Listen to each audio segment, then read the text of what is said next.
Let's be honest, Marcus. We just need someone who looks more professional. That was the moment I realized I wasn't going to get the promotion. Not because I lacked skill, not because I hadn't earned it, but because professional didn't mean qualified. It meant white. The air in the meeting room felt colder after he said it.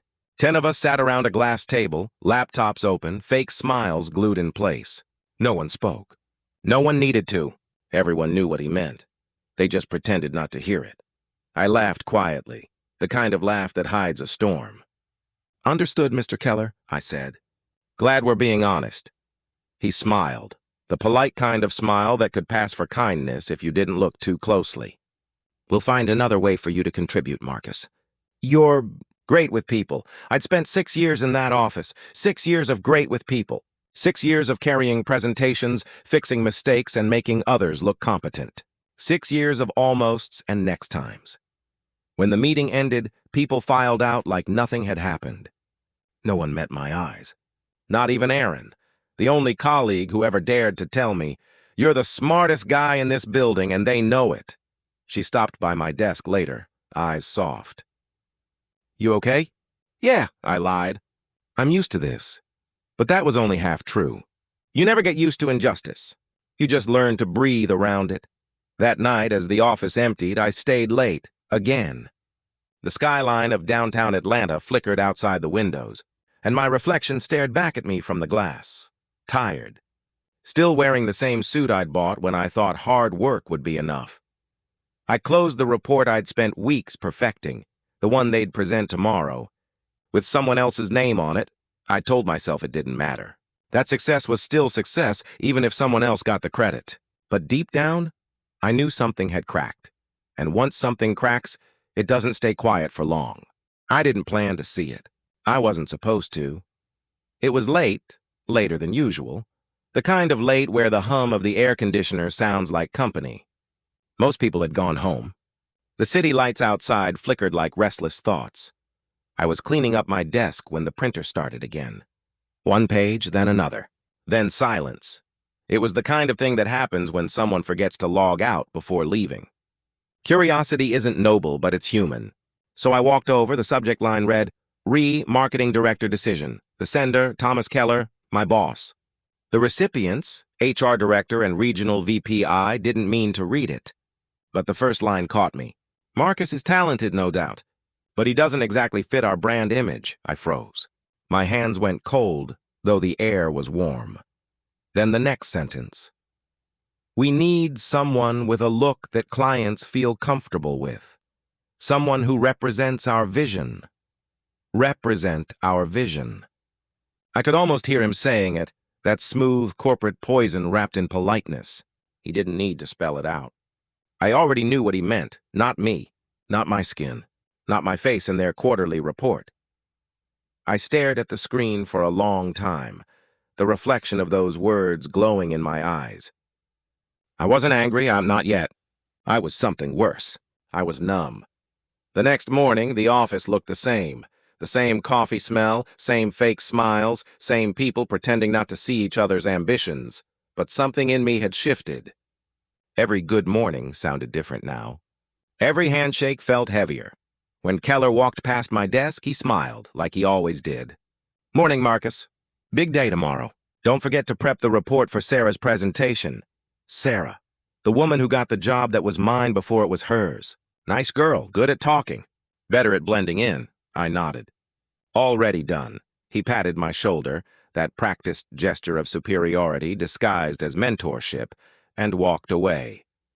At lunch, I sat alone in the break room. Erin walked in, holding her salad and that soft guilt people carry when they care, but can't help. "You look like you haven't slept," she said. "Didn't. Let me guess. Keller? More like reality." She sat across from me. "You know you could report him. HR can't ignore this stuff anymore." I looked at her, really looked. "HR reports to him, Erin. They'll ignore whatever he tells them to." She sighed. "Then what are you going to do?" I didn't answer right away.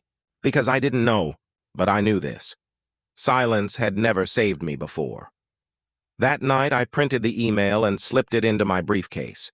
Not out of revenge, Out of insurance, I wasn't ready to fight yet, but I was done playing invisible. The next morning felt like walking into a movie I'd already seen. Same elevator music, same polite greetings, same smell of burnt coffee and ambition. But this time, I knew the script. They thought I didn't. Everyone was buzzing about the client presentation. The one Sarah was leading.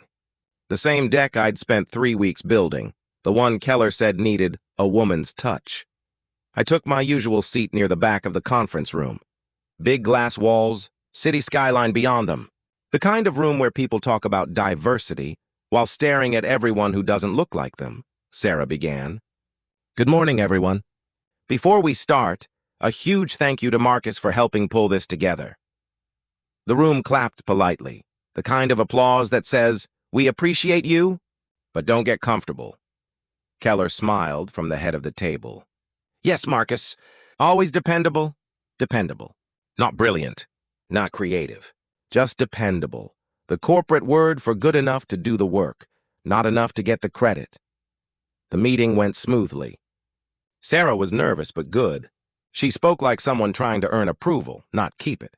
And for a moment, I almost forgot what sat in my briefcase, until Keller said something that twisted the air.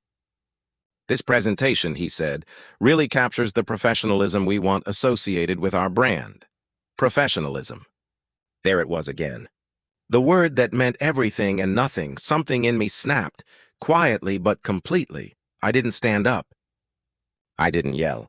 I just reached into my briefcase and pulled out the printed email. I didn't even mean to. My hands moved before my brain caught up. The paper slipped from my fingers, fluttered across the polished table, and landed right in front of Sarah. She looked down. Her eyes scanned the words, then widened. She looked at me, then at Keller, then back at the email. Marcus is talented, no doubt, but he doesn't exactly fit our brand image. Silence. It wasn't a dramatic movie silence. It was worse. The kind that hums, where everyone's pretending not to understand what they just heard. Keller's face drained of color. Where did you get that? The printer, I said. Apparently, the truth likes to print itself. A few people tried to look busy, typing, coughing, flipping papers. But the room had stopped breathing. Aaron spoke first. You wrote this, Tom, he stammered. That's not what it looks like. Looks like exactly what it is, I said. He turned to me, voice low. We can discuss this privately. We already did, I said. You just didn't realize I was listening. HR was in the room 5 minutes later. Keller tried to spin it. Context. Misinterpretation. All the corporate words that mean I got caught. But Sarah, bless her quiet courage, spoke up. He deserves that position, Tom. We all know it. I didn't feel triumphant. I didn't even feel angry anymore, just tired. They ended the meeting early. HR said they'd review the matter. Everyone avoided eye contact as they left. Keller stayed behind. When the door closed, he sighed, the kind of sigh that tries to sound like disappointment instead of fear. You've made a mistake, Marcus. No, I said. You did. I just stopped cleaning it up for you.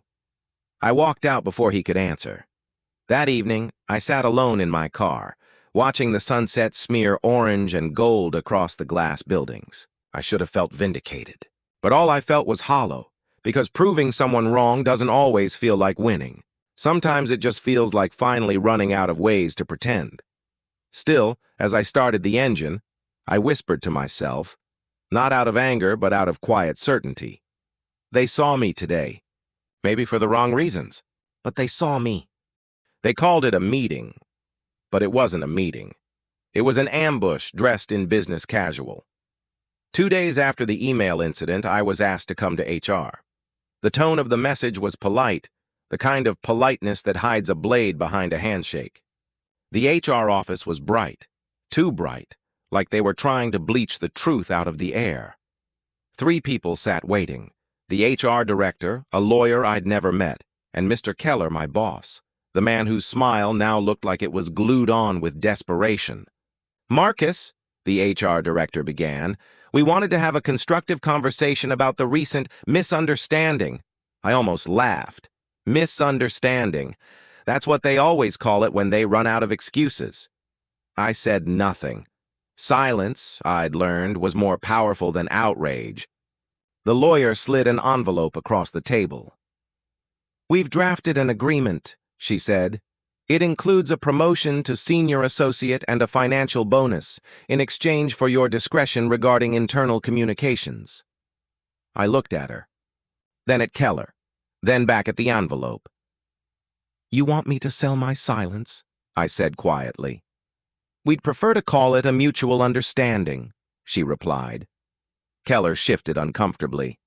"Marcus, this is a good deal. You don't want this to become messy." Messy. That word again. It's what people in power call justice when it stops being convenient. I opened the envelope. Inside was a check. More money than I'd ever seen on one piece of paper. Enough to pay off my student loans.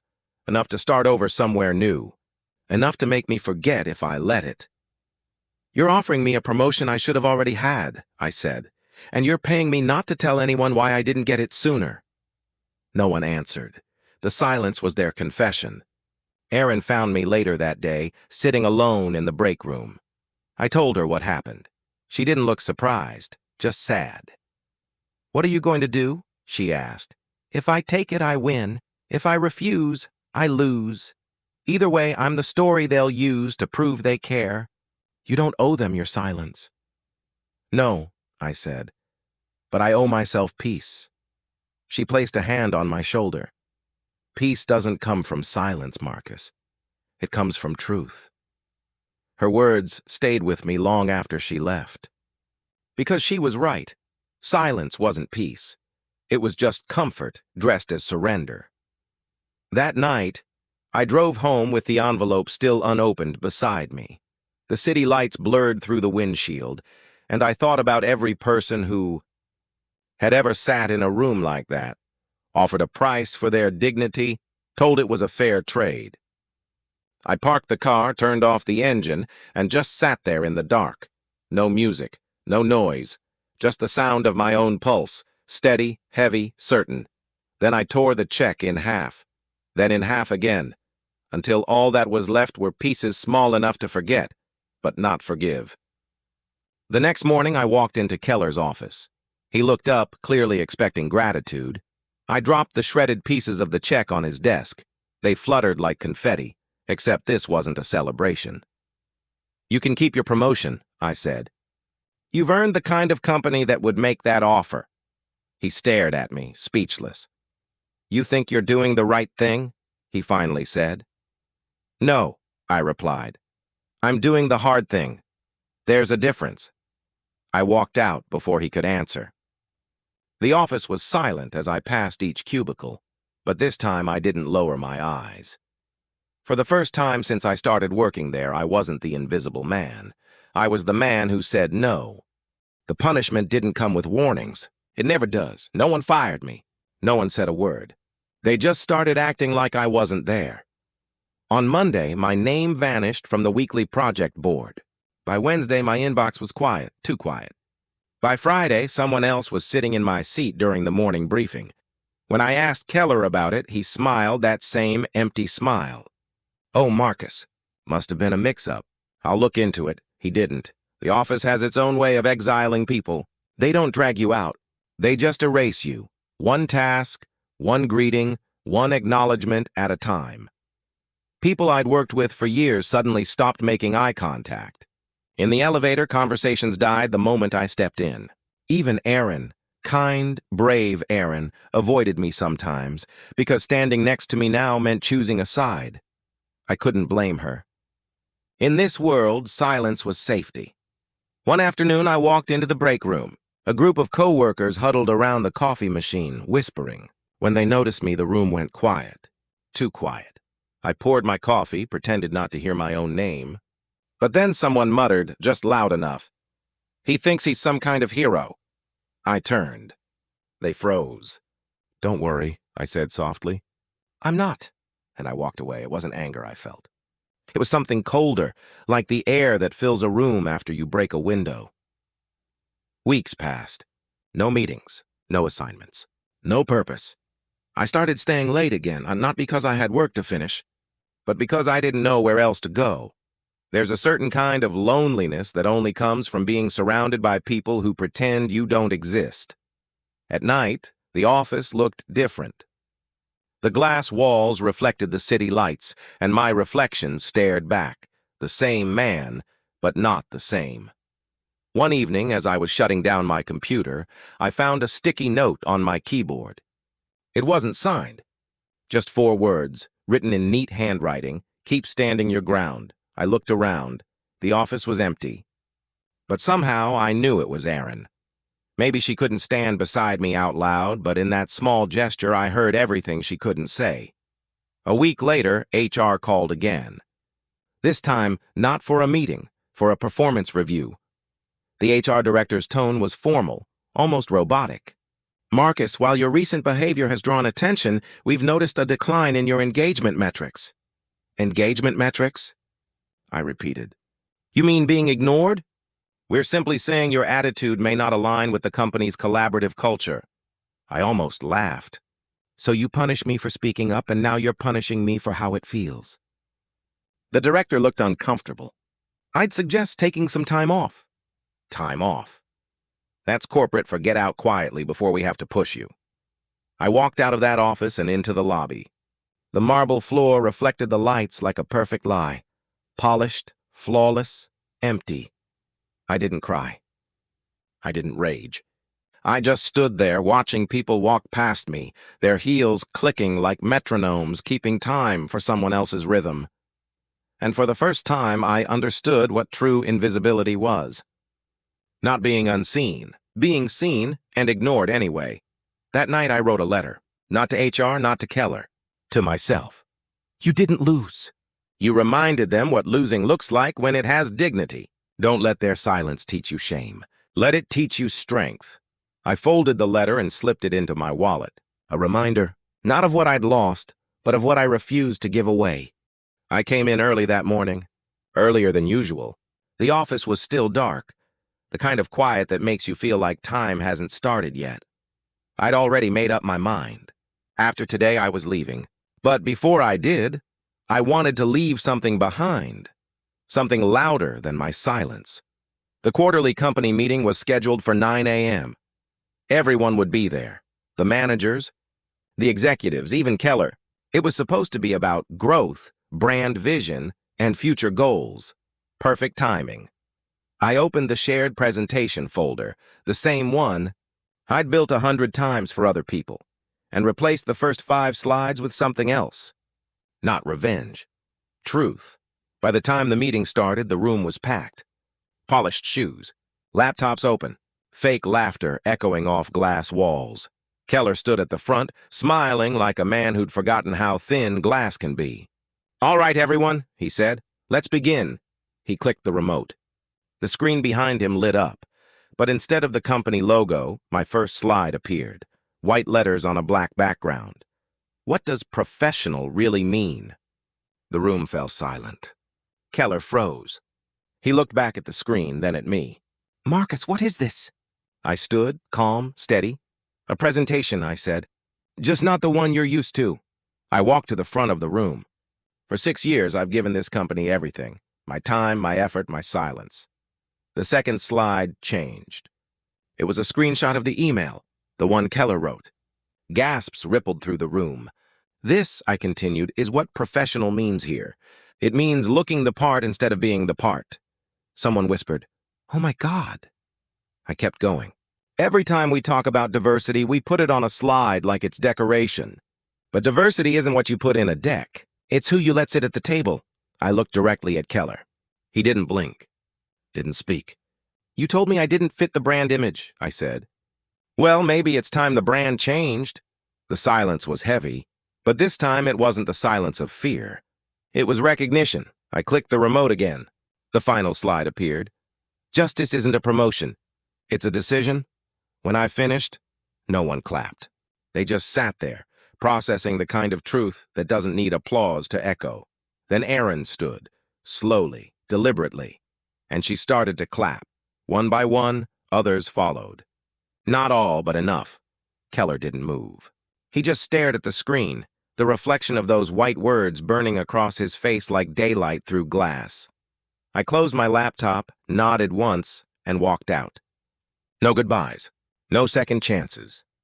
As the elevator doors slid shut, I caught one last glimpse of the conference room, Keller still standing there. The company's shiny image finally cracking under the weight of the truth. Outside, the city was bright. Too bright. I'd always imagined that justice felt like triumph, but it didn't. It felt like quiet, like breathing freely after years of holding your breath. I didn't know what would come next. If I'd find another job, if the world would listen, if it would even matter. But I knew one thing for sure. They'd never use my silence again, because the man they tried to erase was finally written in ink. They always say the truth will set you free. What they don't tell you is that freedom is loud. The video went viral within 24 hours. Someone from the back of the meeting room had recorded my entire presentation. Every word, every silence, every glance that Keller didn't return. It was everywhere now. Twitter, LinkedIn, YouTube, hashtags, opinions, outrage, corporate racism exposed. The bravest man in the office, professionalism redefined. It didn't feel brave. It felt heavy. HR called me that morning, not to congratulate me, to control the damage. "Marcus, we're launching an internal investigation," the HR director said over the phone. "We'd appreciate if you could release a statement clarifying your intent." My intent? I repeated. My intent was to tell the truth.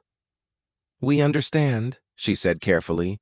"But the company's reputation wasn't my responsibility to protect," I said, and hung up.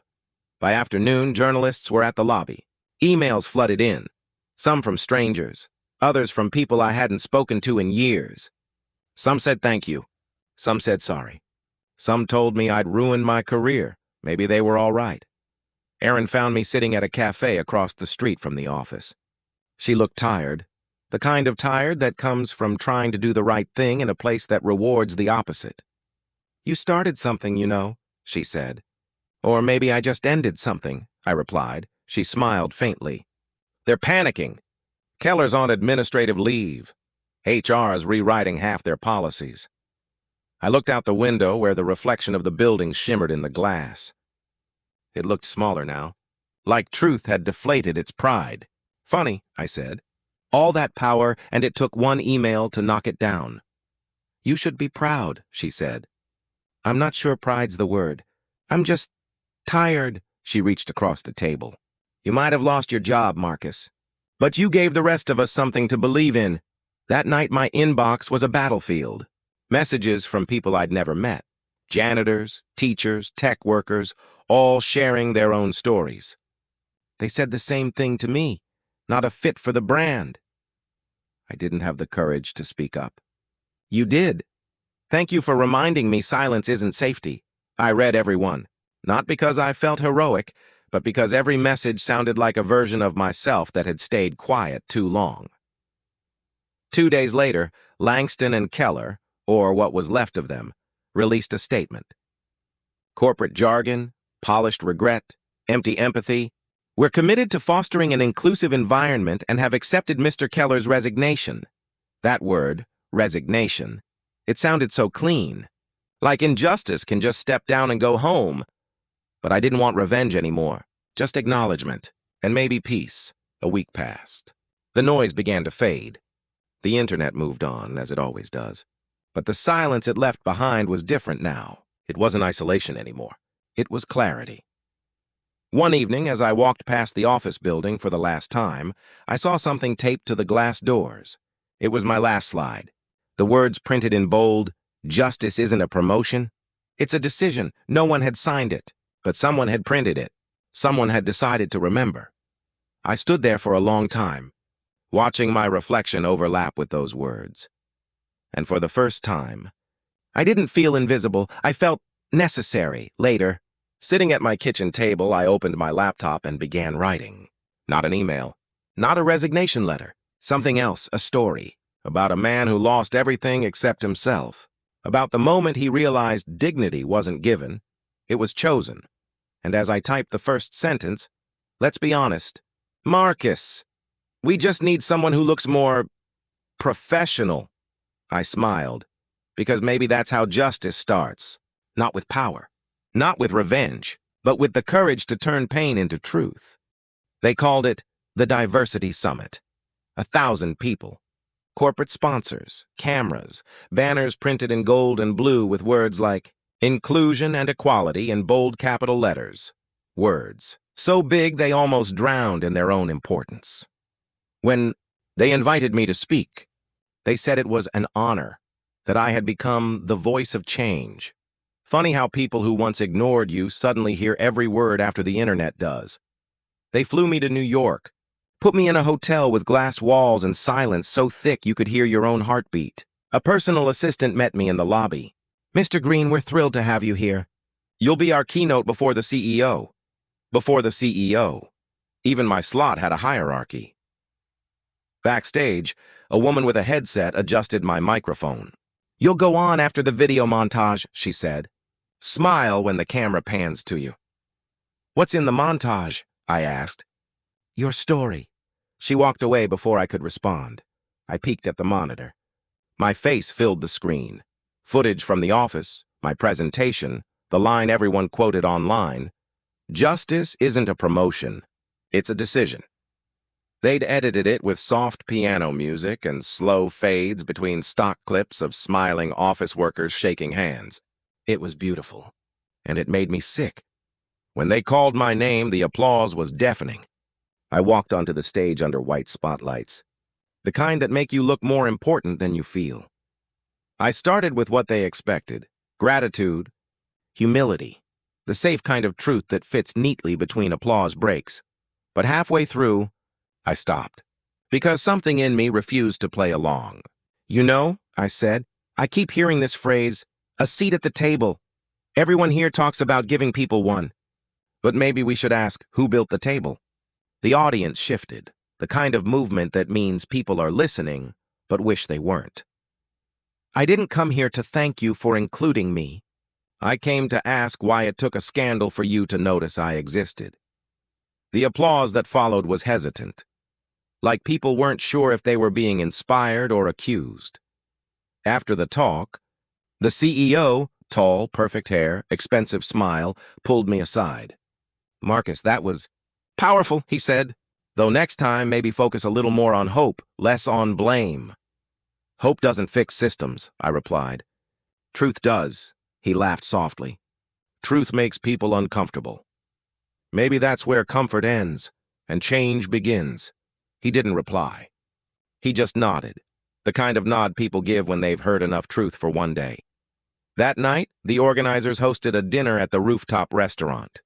Glass walls, white linen, too much wine. Everyone smiled for photos, raising their glasses to progress.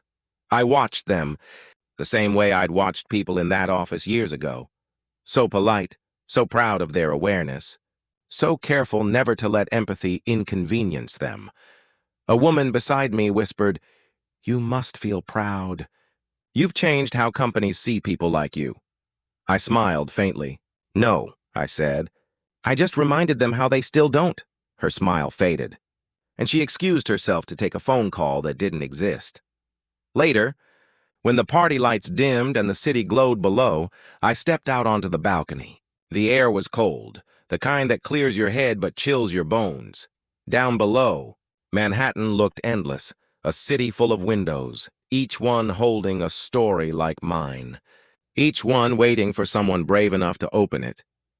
I took off the lanyard around my neck, the one with speaker printed in bold, and dropped it into my pocket. Because titles don't change truth. People do. As I walked back inside, a young intern stopped me. Barely 20, nervous, holding a notepad. "Mr. Green," she said, "your speech." It made me want to speak up at work. "I've been too scared." I smiled. "A real one this time." "Then that's all that matters. Don't let them buy your silence." She nodded, eyes bright. "Thank you." I walked away, and for the first time that night, I felt something close to peace. Not because the world had changed, but because someone, somewhere, had decided to start. I wasn't looking for him. Truth is, I never thought I'd see him again. It had been 6 months since the conference. 6 months since the noise faded, and the headlines moved on to something newer, louder. The world had changed a little. I had too. I was walking through Piedmont Park that afternoon, the same park I used to cross every morning on my way to the office. The trees were bare, their branches like quiet hands reaching toward a gray sky. The air smelled like rain.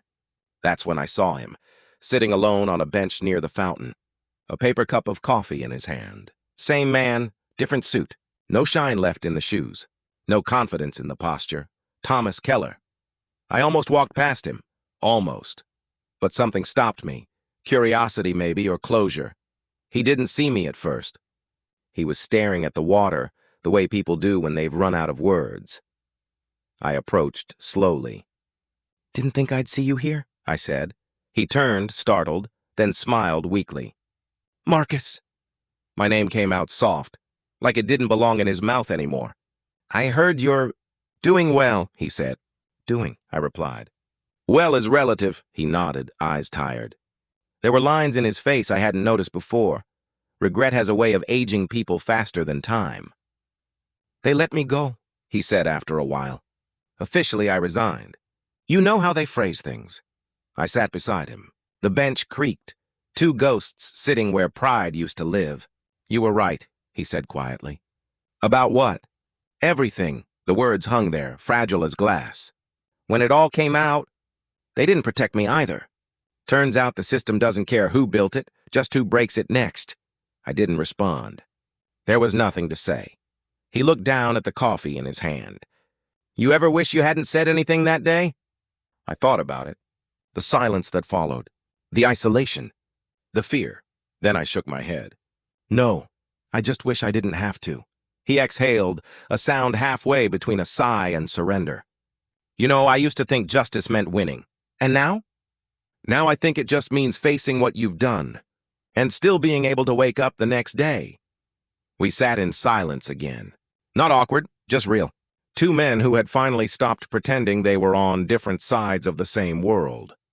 A gust of wind blew, scattering leaves across the path. He shivered. I took off my coat and handed it to him. He hesitated. "You don't have to. I know," I said. "That's why it matters." He took it, eyes glistening with something that looked almost like gratitude. As I stood to leave, he called after me. "Marcus." "Yeah?" "You taught me something I should have learned a long time ago." "What's that?" "Respect doesn't start at the top," I nodded. "Neither does decency." Then I walked away. Not in triumph, not in anger, just peace. The rain started falling as I left the park. Soft at first, then steady. Each drop felt clean, like the world was washing off what was left of yesterday. As I reached the corner, I looked back. Keller was still sitting there, coat around his shoulders, head bowed, a man finally small enough to fit inside his own guilt. For the first time, I didn't see him as the man who stole my promotion. I saw him as someone who lost his humanity before he ever lost his job, and maybe that was punishment enough. That night, I wrote something in my journal. Forgiveness isn't letting someone off the hook. It's cutting the line that keeps you tied to them. Then I closed the book, turned off the light, and let the rain sing me to sleep, because justice had already been served. Quietly, completely in a park on a gray afternoon, where a man once invisible finally walked away seen.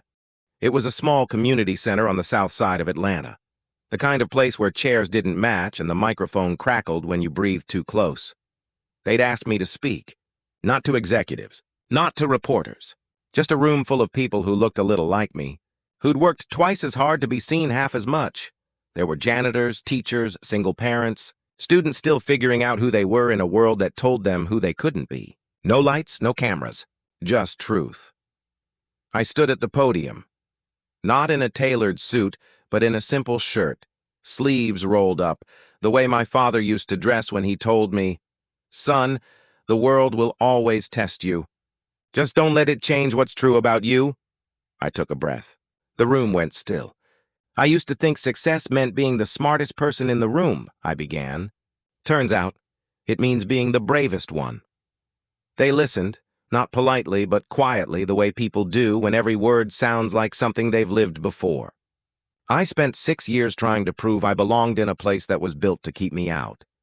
I smiled when they insulted me, worked when they ignored me, and stayed silent when they used my work to build their dreams.